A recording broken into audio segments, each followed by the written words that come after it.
C'est une finale de Ligue des champions européenne intensément et diversement vécue. Au Caire ce 1er juin 2024, si plusieurs fans du Real Madrid et du Borussia Dortmund se sont retrouvés en petits groupes devant le grand écran pour porter leurs équipes, d'autres ont décidé de vaquer à leurs activités habituelles.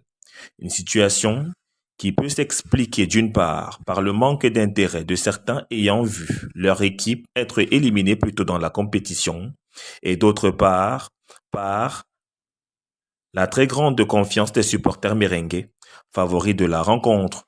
D'ailleurs, avant le match, ceux-ci sont confiants. La raison pour laquelle je suis là, c'est que au-delà de cette compétition et de ce sacre naturel du Real Madrid pour ce soir, je suis là aussi pour soutenir les frères parce qu'on a l'habitude de tenir chaque samedi un match ici en famille pour communier, pour resserrer les liens. C'est la raison pour laquelle j'ai privilégié cet instant de partage et de communion avec mes frères et j'espère pouvoir prendre le match pour la deuxième partie et pouvoir vivre la finale de mon équipe de cœur. Un pronostic peut-être?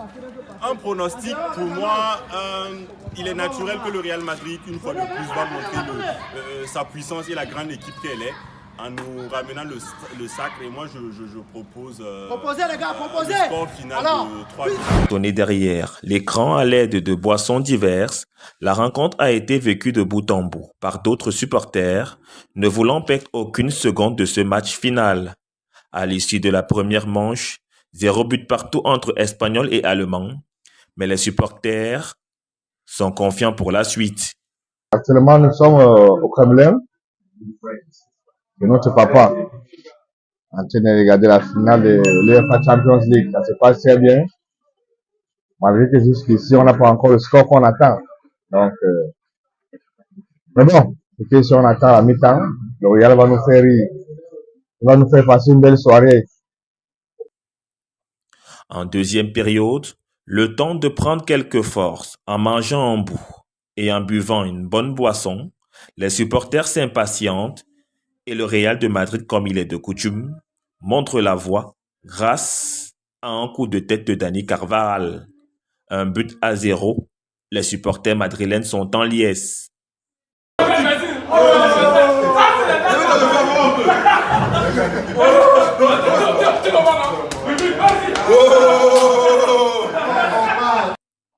À la 83e minute, c'est Vinicius Junior qui va annihiler les derniers espoirs allemands grâce au but du 2-0. La messe est dite, le Real touche le Graal, les supporters sont inarrêtables. Il y a un seul joueur. Une victoire du Real Madrid face au Borussia Dortmund qui permet à la Maison Blanche d'asseoir un peu plus son hégémonie en Europe avec un 15e sacre. Les regards sont donc désormais tournés vers l'avenir. Ce sera la prochaine édition avec un format tout particulier à 36 équipes.